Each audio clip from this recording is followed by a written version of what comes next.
Hello, everybody. James Dodkins here. How are you all doing?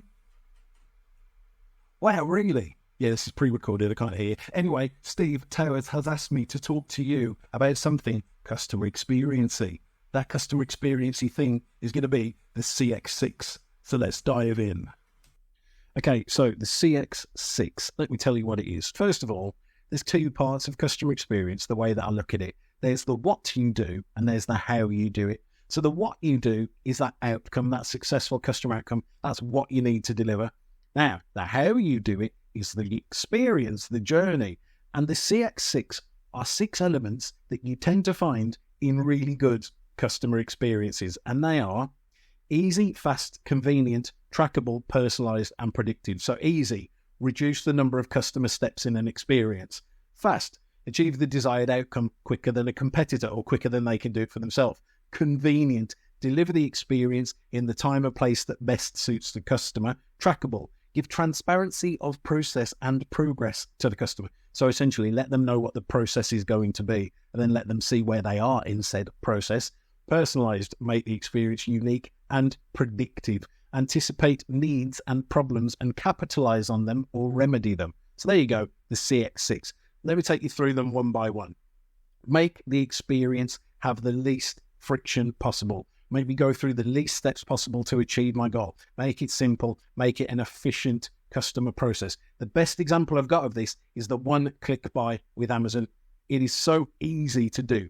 It's taken so many steps in the traditional e-commerce purchasing experience where you've got to find a thing, then you've got to add it to your basket, then you go to the checkout, and then you've got to put in your details, then you've got to put in your address, then you've got to click on the... It's literally just turned all of that into one interaction, one click. I suppose like the one thing that's not easy about it is me having to keep explaining to my wife why I keep buying crap we don't need. Excuse me, who doesn't need a courgette spiralizer? But anyway, there you go, easy.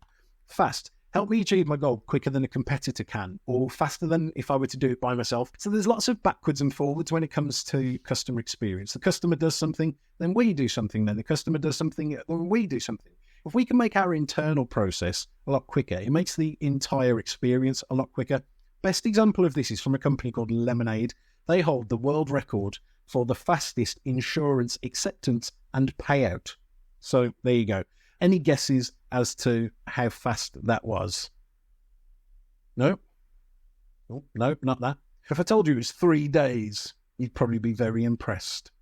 What if I told you it was 3 hours? Ooh. Yeah. What if I told you it was 3 minutes? It was 3 seconds. Yeah, so some guy had lost his coat, he left it on a train. Apparently he could claim through his insurance. It was one of those fancy Canada Goose coats that was like really expensive. Literally, he put the claim in on the app. Within 3 seconds, it accepted it and paid it out. Look, we spend so much time in our businesses administering our distrust of customers. What Lemonade have done is spend that time understanding which customers they can trust. There you go, Lemonade, really fast. Make your experience fast. Next one is convenient. Be where I am and let me interact with you where and when is best with me. Don't make me do things that you can do for me. Take effort away. Best example of this probably is if you look at hotels, every single floor has got a vending machine and every single room has got a mini bar. Every single day, people are coming along restocking the mini bars. I have never seen one person ever restock the vending machines. That is because the mini bars, even though they cost more, are more convenient. To be fair, a really good example of this is online banks. So traditional banks are not very convenient. They've got brick and mortar stores in particular places, usually centred around large towns or cities. So you've got to actually travel to them to do your banking. They're only open from 9 to 5 every day, which is when you happen to be at work to earn the money to put in the bank. Whereas online banks and app-based banks have really made it so that they are with you 24/7 because they're in your pocket with an app. They're always open. They're just so convenient. It is convenient to do business with them. Now, some people say easy, fast, and convenient are exactly the same. No, they're not. They're interlinked, yeah, but they're not the same. So you could have an experience that is easy. Let's say it's an insurance claim. It's easy because it's a one-click claim. It could be convenient because it's on an app, but it's not fast because it takes 7 years to get the money. It could be fast because you get an instant payout. It could be convenient because you can claim through an app, but it might not be easy because the actual claims form needs your entire ancestry records, your 23andMe data, your dental history, your blood type, your birth certificate. Or it could be easy because it's a one-click claim, fast because it's an instant payout, but it's not convenient because you have to do the claim at a kiosk in a store, and there's only one store in the country, and it's only open one day a year, and it's on top of a mountain. So there you go, easy, fast, and convenient. They are similar, but not the same. Now, moving on to trackable. Let me know what the process is and let me know what my progress in the process is. Give me visibility, keep me updated, and manage my expectations. A lot of this is about transparency, allowing the customer to see what process they're going to be going through and letting them see where they are in the process. There's been so many studies done that show two groups of people lined up waiting for the exact amount of time.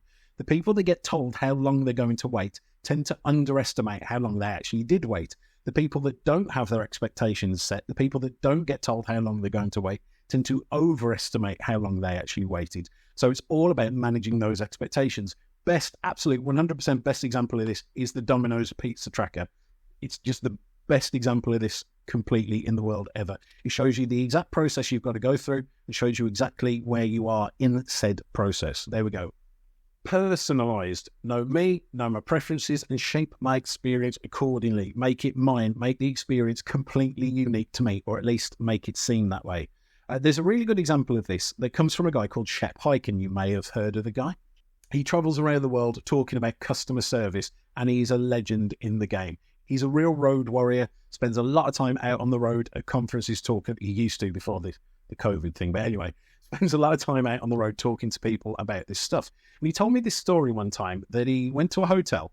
As he checked into the room, on the table in front of him was a little shoe shine set. And he said, "This will work wonders on the shoes of a road warrior." So, ooh, that's pretty cool. But wait, there's more. Right. Whereas I use music in my keynotes, Shep uses magic in his keynotes. I had a music career before. Shep had a magic career before. He used to be a magician. But next to his shoe shine kit, there was a 6-pack of beer called Staff Magician, which I don't really know what that is, but it's some sort of beer that was local to the place he was at that said magician in the name. He thought, wow, that's so cool. But wait, there's more. Now, also, Shep plays guitar too. He's actually better than me, but don't tell anyone that I admitted that. But in the corner of the room, there was a guitar sat there with a little note that said, "We know how much you like to make music and thought you might like to make some music while you're with us from your friends at the Crown Plaza." And he was like, "Whoa, that is so cool." But wait, there's more. So he went and did his thing for the day, got back to the hotel at night. Now the turn down service had been done. And on the pillow of his bed, instead of the usual mint on the pillow, there was actually a little chocolate bunny in a top hat, like a magician thing. You get it. But anyway, he went and spoke to the people and found out who was responsible for this. And he said, "Well, how did you manage to do this?" And literally, all they did was just Google his name. They said, "We Googled your name. We looked at the information that you put out freely online. We saw what you liked, the type of life that you led, and we crafted your experience to be unique." And that was a unique experience that they did that was very easy to do, very easy to find the information that no other customer will ever have. You don't really need to be fancy with this. You can personalize experiences in quite easy ways and predictive. Know what is going on without me having to tell you. Know what I need before I do. Be one step ahead. Now, I love predictive experiences that know what's happening before I do, but I particularly love it when companies use it in this way.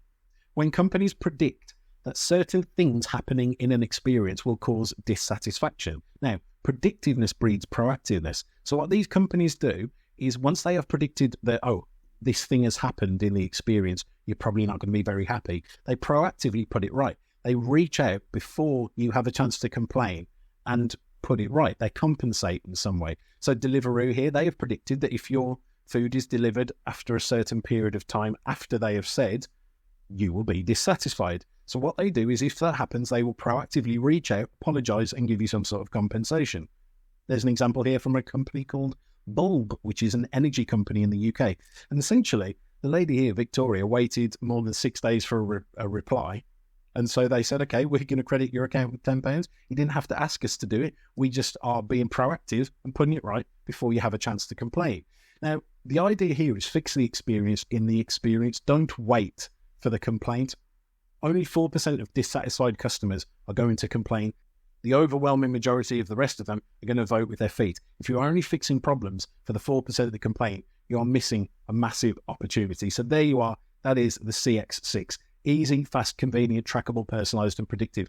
The way you can start to use it in your experiences is really easy. Now, there are different mechanisms, but the one I'm going to show you is the quickest and easiest one to do. You literally take the experience, and you sit down, whether it be by yourself or with a group of people, and the group of people, it could be a customer experience improvement team, or it could just be random people within the business. You don't need any sort of experience to be able to do this, but you ask the question, how do we make this experience easier? And you'll get ideas. How do we make this experience faster? And you'll get ideas. How do we make this experience more convenient? You'll get ideas. How do we make this experience trackable? You'll get ideas. How do we make this experience personalized? You'll get ideas. How do we make this experience predictive? You'll get ideas. It's just 6 questions that you can start to ask that will give you ideas to improve your experience immediately. Then you can actually take it a step further and do something called the CX6 score. This is where essentially you take an experience and you score it against those 6 elements. Out of 10, how easy is it? How fast is it? How convenient is it? And you'll get a total score out of 60. Now, NPS is subjective. CSAT is subjective. All of these feedback mechanisms are subjective. This is also subjective, but at least you're not having to go out to your customers and say, hey guys, we've got no idea how good our experience is. Can you tell us, please? This allows you to proactively measure your experiences, an internal benchmark that you can improve your experience against. So there you go.